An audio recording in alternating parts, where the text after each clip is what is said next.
Here are the solutions to the problems on page 327 in your textbook. Below, I've worked out all of the solutions so that you have them when you're studying for your Chapter 5 test. So, number 1 says x minus 9 is less than negative 4. Remember, you want to show your work to both sides. So, we want to add 9 to both sides. So, I'm going to end up with x is less than 5. When I go ahead to graph this, I'm going to have an open circle at 5 because it's not or equal to, and x is less than 5 to the left. So I have an arrow going to the left. Number 2 is 6p is greater than or equal to 5p minus 3. We want to move all our variables to one side, all our whole numbers to the other side. So I'm going to go ahead and I'm going to subtract off 5p. When I do that, I'm going to be left with p is greater than or equal to negative 3. So when I go ahead and graph this one, I'm going to have negative 3 on the number line.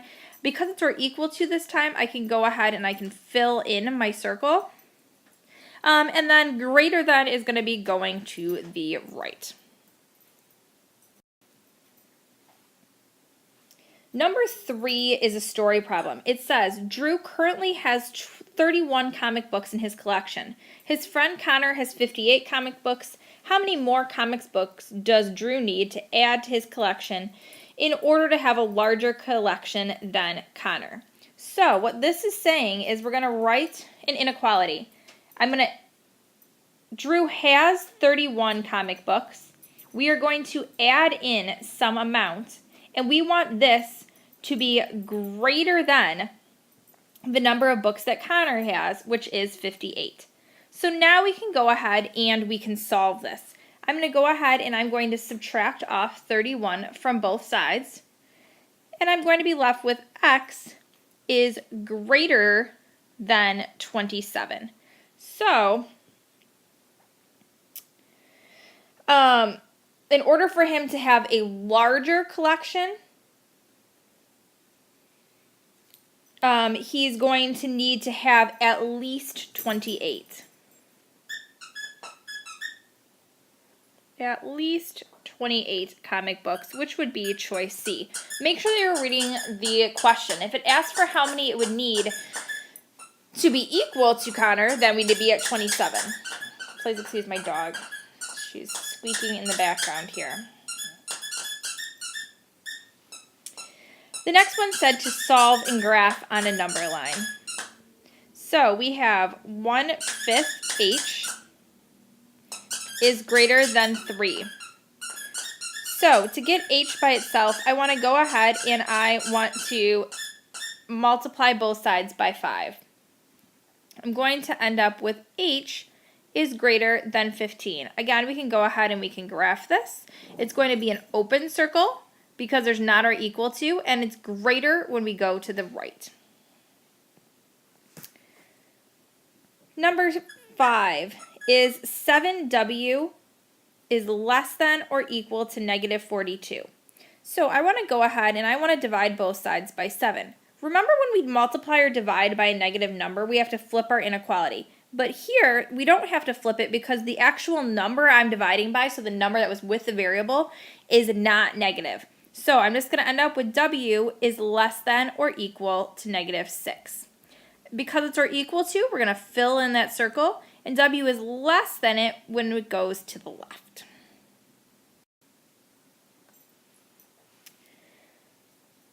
Number 7, oops, I skipped number 6. Let's go ahead and fix that. So number 6 is negative 2/3, I'm going to call it x instead of t, is greater than or equal to 24. So remember, to clear fractions like this, we just multiply by the reciprocal. So I'm going to multiply by a negative 3/2.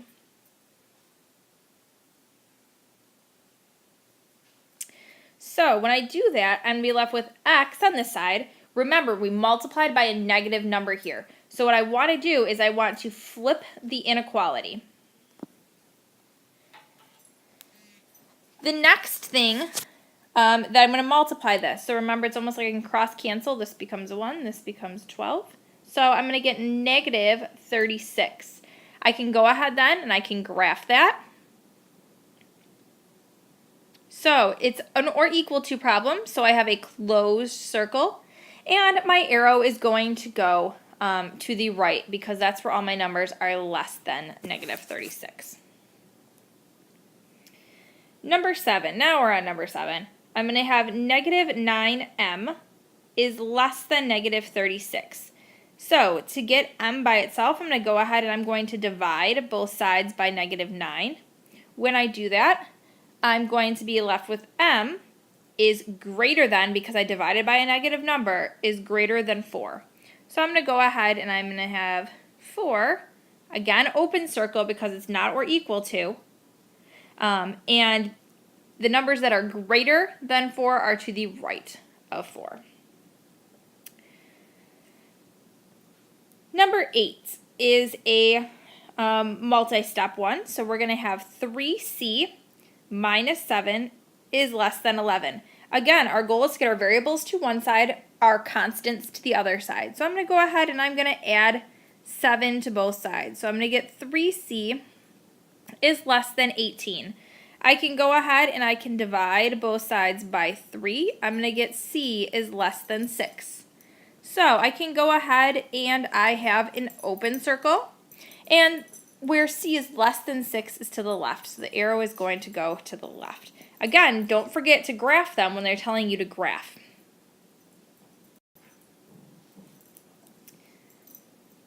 Number 9 is g divided by 4 plus 3 is less than or equal to negative 9. Again, I want to get g by itself. So the first thing I'm going to do is I'm going to subtract off negative 3. When I do that, I'm going to get g divided by 4 is less than or equal to negative 12. Now, I want to get g by itself, so I'm going to go ahead and I'm going to multiply both sides by 4. I don't need to flip my inequality this time because I'm not multiplying by a negative number. So I'm going to get that g is less than or equal to negative 48. Then I can go ahead and I can graph that. So at negative 48, I'm going to have a closed circle because it's or equal to, and it's less than, remember, going to the left. All right, the next one, number 10, is negative 2 times x minus 4 is greater than 5x minus 13. So the first thing that I need to do is I need to distribute. So I'm going to get negative 2x plus 8 is greater than 5x minus 13. Again, remember, variables to one side, constants to the other side. So I'm going to add 2x to both sides. I'm going to get 8 is greater than 7x minus 13. I want to go ahead and I'm going to add 13 to both sides. I'm going to continue this over here. So then I'm going to have 21 is greater than 7x. I can go ahead and divide both sides by 7. I'm going to get that 3 is greater than x. If it helps you to rewrite that as x is less than 3, then go ahead and do that. So then I'm going to have 3 here, open circle. So remember, this is saying that x is less than 3 or 3 is bigger than x. So the arrow is going to go to the left. Number 11 is another story problem. It says the 8th grade science class is going to the zoo. The class can spend up to $300 on admission. Write an inequality for this situation. Okay, so we know that we're going to be buying student and adult tickets. I don't know how many of each. So I can use two variables here. I can say that I have 8x, so the cost of the student tickets, plus the cost of the adult tickets. Again, it's $10 for adults, but I don't know how many adults there are, so I'm going to call those y. I have to say that it can be less than or equal to 300 because I can spend up to that amount. I can't spend more than that. So that's the first part. Just said write an inequality. Part B, so this was part A. Part B says if there are 32 students in a class and one adult will attend with every 8 students, can the entire class go to the zoo? So let's think about that for a second. We know that X equals 32. That means there's 32 students. It then told me that one adult is going to attend with every 8 students. So how many adults are going to have to go? So 32 divided by 8, that tells me that there's going to have to be 4 adults. So we want to make sure that they have enough money for everyone to go to the zoo. So we're just going to plug those in. So I'm going to have 8 times 32 plus 10 times 4 is less than or equal to 300. So now all we need to do is just multiply and see if this is a true statement or not. Okay, so 8 times 2 is 16. Carry the 1, so 8 times 3 is 24, plus that 1 that we carried is 256, plus 10 times 4 is 40, which is less than 300. We want to add these together, and I'm going to get 296 is less than or equal to 300. Is that true? Yes, it is. So yes, everyone can go. Remember, if this was another situation where you were simply solving and you were trying to find X and you ended up with something like that, you ended up with a true statement, and that's when we usually say it's all reals. If it's an incorrect statement, then we say that there's no. All right, now we have some of our compound inequalities. So for number 12, we have an or inequality. We have y minus 8 is less than negative 3, or y plus 5 is greater than 19. We want to go ahead and we want to solve this. So I'm going to add 8 to both sides. I'm going to get that y is less than 5. I'm going to do the same thing on the other side. I'm going to go ahead and I'm going to subtract off 5. I'm going to get y is greater than 14. So now I can go ahead and I can graph this. So I have 5, I have 14. Remember to put your numbers in order on your number line. 14 does not come before 5, so don't write 14 first, okay? So then, looking here, I have that y is less than 5. I have an open circle here, an arrow going to the left. Here, I have that y is greater than 14, open circle again, arrow to the right. Typically, our OR equations are going to go off in opposite directions. Our AND equations are going to overlap each other. Number 13, we have an AND equation here. Those ones that are joined, remember those ones are AND equations. Your goal here is that you're going to try to get your variable alone, just like when you're solving any equation or inequality. What you want to do is you do not want to move the stuff that it's on the outside. You want to move the stuff that's in the middle. So I'm going to add 5 to both sides. If I do that, I'm going to get negative 6 is less than or equal to 2h, which is less than or equal to 18. Then I'm going to go ahead and I'm going to divide everything by 2. If I do that, I'm going to get negative 3 is less than or equal to h, which is less than or equal to 9. So we can go ahead and we can graph that. Okay, so I'm going to have negative 3 here. I'm going to have 9 over here. I'm going to have closed circles on these ones because they're or equal to. So I'm looking at just the first part of it. If I'm looking at h is greater than or equal to negative 3, I'm going to have a closed circle at negative 3, an arrow to the right. When I'm looking at h is less than or equal to 9, I'm going to have a closed circle at 9, an arrow to the left, and they overlap. Number 14 is another AND equation, but they wrote it as 2 separate. So remember, you can do that with and equations, or equations have to be written as two separate. You can't write them all as one.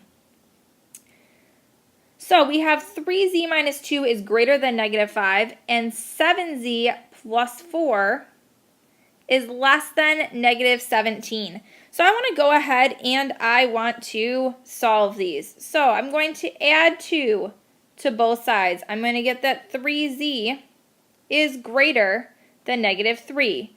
I can go ahead and divide both sides by 3. I'm not dividing by a negative number, so I don't need to flip my inequality. So I have z is greater than negative 1. On the other side, I'm going to go ahead and solve that. I'm going to subtract 4 from both sides. I'm going to get 7z is less than negative 21. Again, I'm going to divide, but I'm not dividing by a negative number, so I don't have to worry about flipping my inequality symbol. So I'm going to get that z is less than negative 3.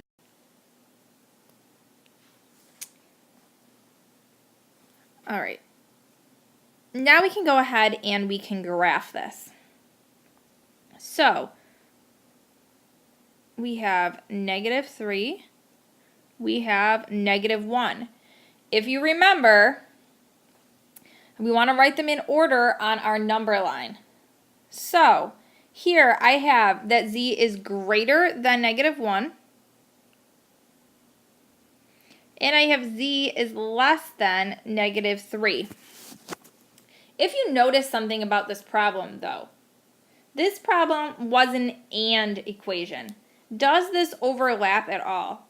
It doesn't. So there's actually no solution to this problem. They do not overlap.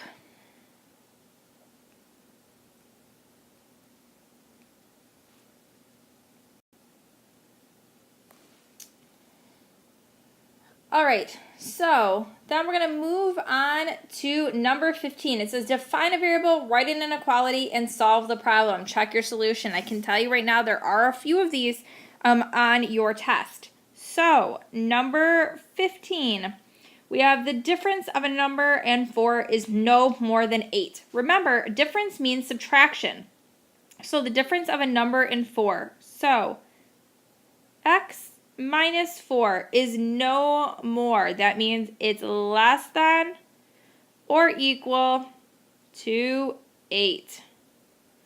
So then I can just go ahead and I can solve that. So I could add 4 to both sides. So I'm going to get that x is less than or equal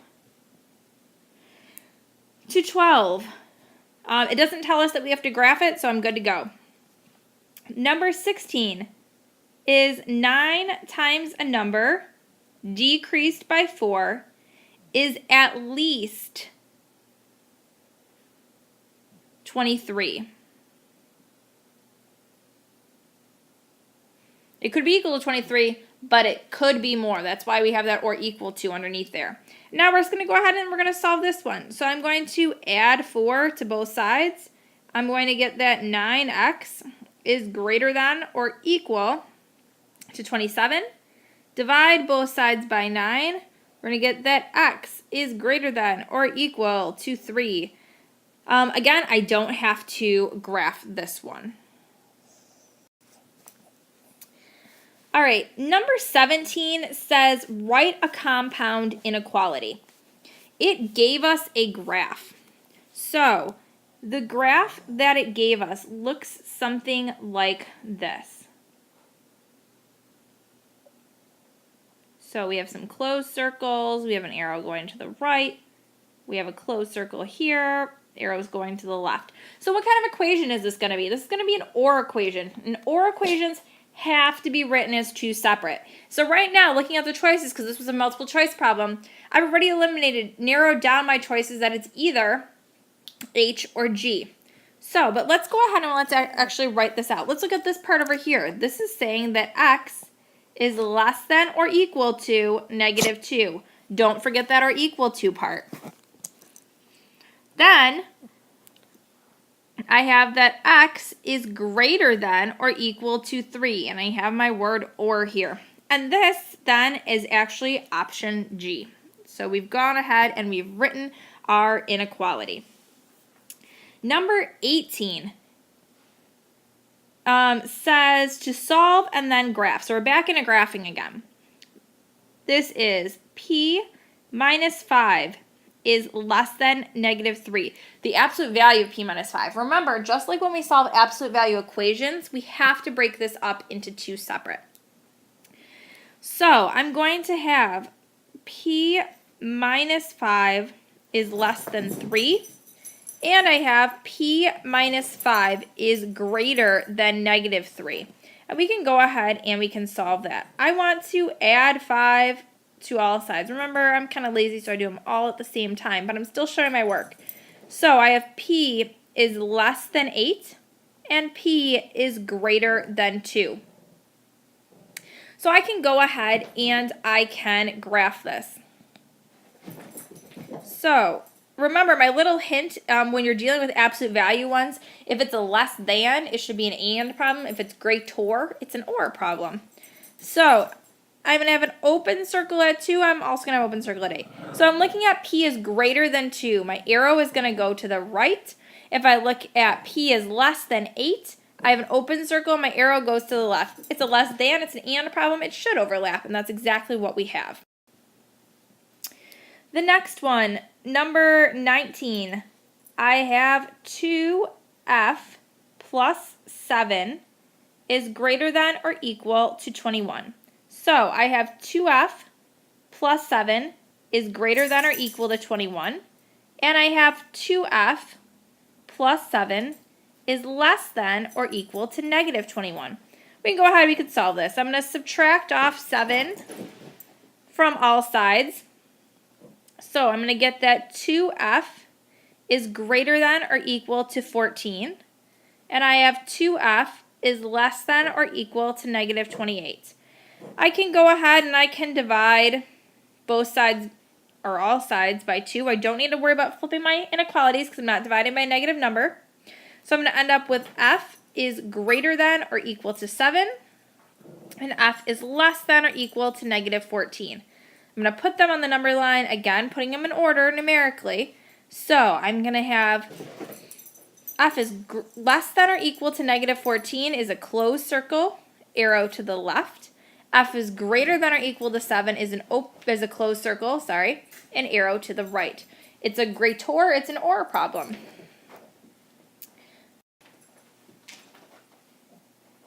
Number 21.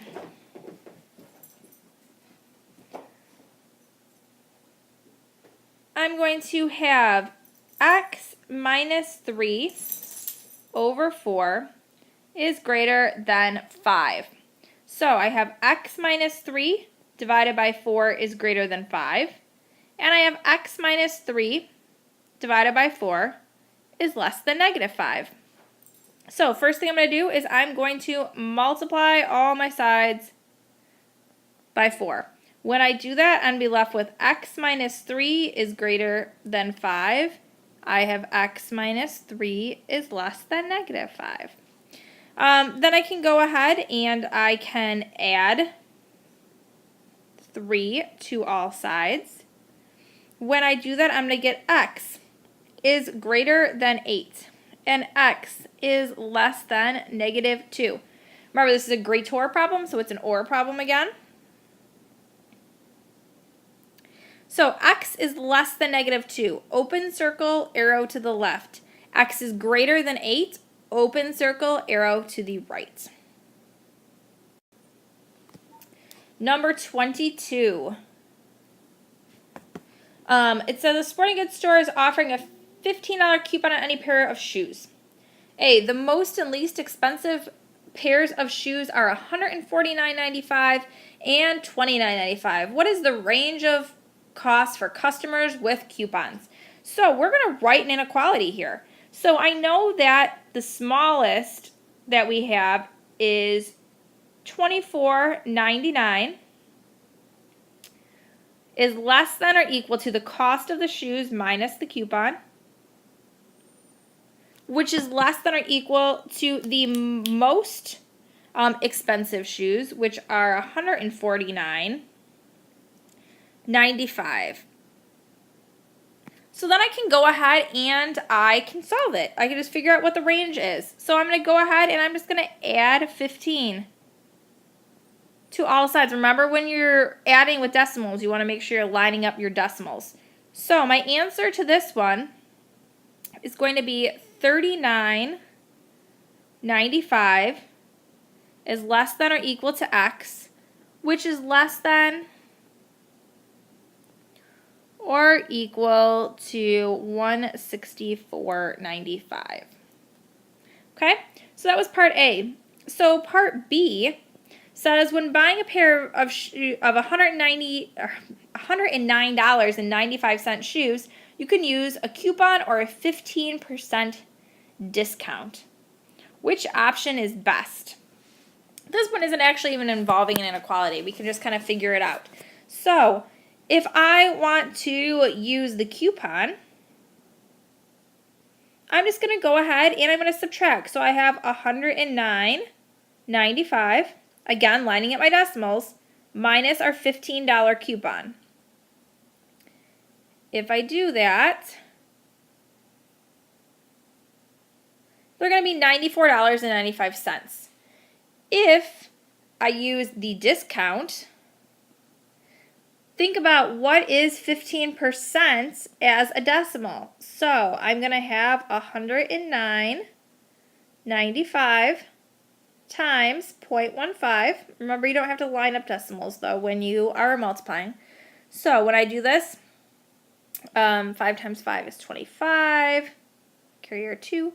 45, 47, 45, 49. 0 is 4. We get 5. 0 as our placeholder. I'm going to get 5, 9, 9, 0, 1. 5, 12, 19, that would be 14, that would be 6, that would be 1. So this is just our discount that I'm figuring out. Remember, there's 4 decimals, so 1, 2, 3, 4. So we'd be subtracting off $16.49. Right now, I can already tell that I'm subtracting off more. So that the discount is going to be the way to go. We're going to want to take the discount. You're almost done. You're the last 4 problems. Okay, so number 23 is y is less than 4x minus 1. All it says is to graph these. So these are the ones that we are graphing on our coordinate plane. We're going to be doing some shading. Okay. So when we do this,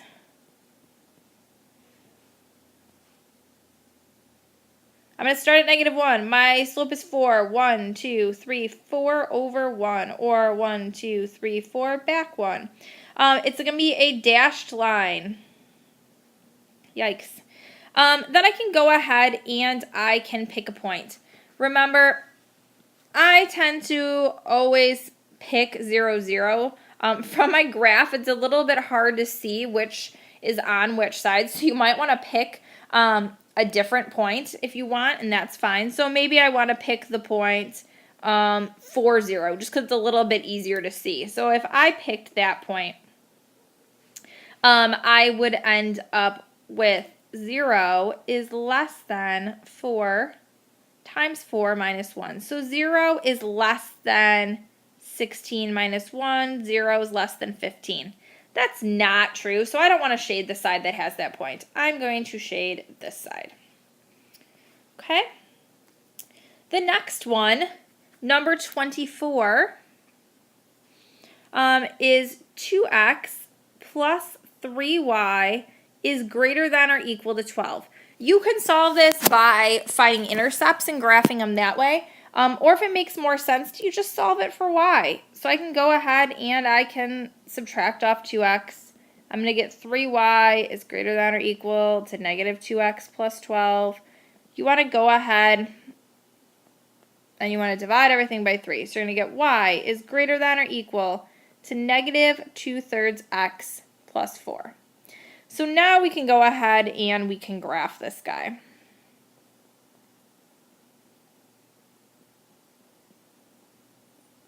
So I'm going to start up at 4. So let's see, 1, 2, 3, 4. My slope's negative 2/3, down 2 over 3, or up 2 and back 3. It's an or equal to, so it is a solid line. I'm going to plug in 0, 0 because it's a little bit easier to see on this one. You can always plug in 0, 0 as long as it doesn't go through the origin. So let's see. So if I plug in 0, 0, I'm going to plug it into the original. I'm going to get that 0 plus 0 is greater than or equal to 12. That is absolutely not true. So I don't want to shade the side that has 0, 0. So remember, if it's true, cover the point you plugged in. If it's not true, don't cover that point. All right, last two.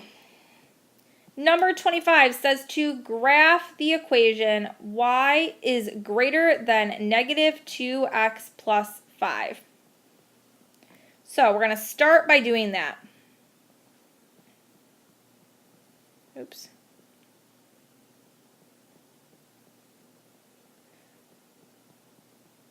Okay, so I'm going to start up at 5. 1, 2, 3, 4, 5. Okay, negative 2. I'm going to go down 2, forward 1, or up 2, back 1. It's a dashed line. Okay, if I plug in 0, 0, I'm going to get 0 is greater than 5. Again, not true. So far, none of ours have been true. So I want to go ahead. I'm going to shade this side of the line. This one asks you a separate question. It says, determine which of the ordered pairs are in the solution set. It gives us a list of ordered pairs. It gave us the list negative 2, 0. It gave us negative 1, 5. It gave us the ordered pair 2, 3. And it also gave us the ordered pair 7, 3. It wants to know which are in the solution. What you want to do, you could do this in two ways. You can actually plug them in for x and y and see if they're true. Or you can look at the graph. So the ordered pair negative 2, 0. Negative 2, 0 is right here. Is that in the solution part? Is that where we shaded? No, it's not. So this one is a no. The next one, negative 1, 5. 1, 2, 3, 4, 5. That one's getting a little bit closer, but still not in the solution set. The next one is the ordered pair 2, 3. So 2, 3 is actually right on the line. If this had been an or equal to, then yes, it would have been in the solution set. But because it's not an or equal to problem, it is not. And then 7, 3 is absolutely. So yes, the only one that is a solution to this is the ordered pair 7, 3. All right, and then last but not least, number 26. She's buying new books and puzzles for her preschool classroom. Each book costs $6 and each puzzle costs $4. Write and graph an inequality to determine how many books and puzzles she can buy for $96. I'm going to see if I can squeeze it in right down over here.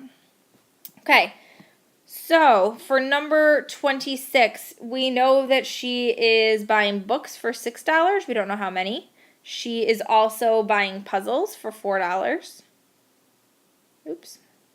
And we know that she is going to spend less than or equal to $96. So then I can go ahead. Again, you can find your intercepts. That works. Or you can go ahead and you can solve for y. Either way is going to work. I'm going to do this one by solving intercepts just so that you guys have another way to look at. Remember, we find intercepts by plugging in 0 for y and then solving for x. So I'd have 6x equals 96. I'm going to get that x equals 16. If I plug in 0 for x, then I'm going to have 4y is equal to 96. Divide both sides by 4. I'm going to end up with y. is equal to 24. And I can go ahead and I can graph that this way. So let's see. So I'm going to count by, I don't like when we do this, but I'm going to count by 4s here. So I have 4, 8, 12, 16, 4, 8, 12, 16, 20, 24. Okay, dot there, dot there.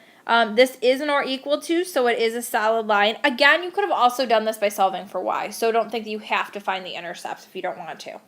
Okay, I'm going to go ahead and I'm going to plug in 0, the point 0, 0, because I want to see which side of the line I'm going to shade on. So if I do that, I'm going to end up with 0 is less than or equal to 96. Yay, we finally had one that was true. So I can go ahead and I can shade on that half of the line. And that's it. Okay, so she can buy any of these combinations. Really, it's only going to be the part that's in this triangle, really right here. And if you think about it, well, why wouldn't our negative numbers work? Because she's not going to buy negative books, okay? Or negative puzzles. Everything that we're going to deal with is only going to be in the positive part. So that's kind of why it's shaded like that. If you have any questions, please make sure that you come and see me before school tomorrow.